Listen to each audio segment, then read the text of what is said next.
Hello দোস্ত, তো এটা হচ্ছে ডাব্লিউবিপি এক্সপেক্টেড কোয়েশ্চেন 2025-এর। তো কোয়েশ্চেনে দেখি কী বলছে।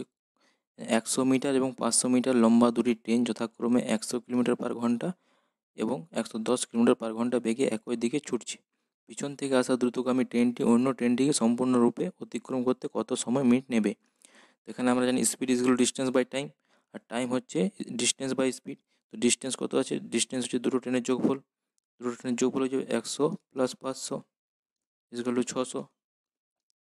স্পিড হবে, স্পিড বলেছে একই দিকে ছুটছে, একই দিকে মানে দুটো স্পিড মাইনাস হবে।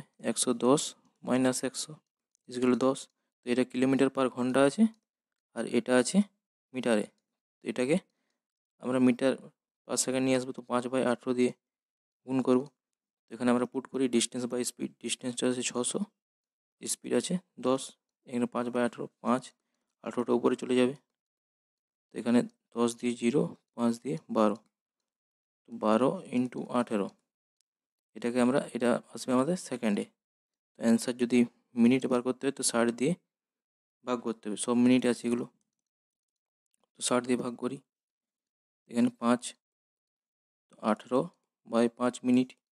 এখানে আসছে 3.6 minute. Option D. Thank you.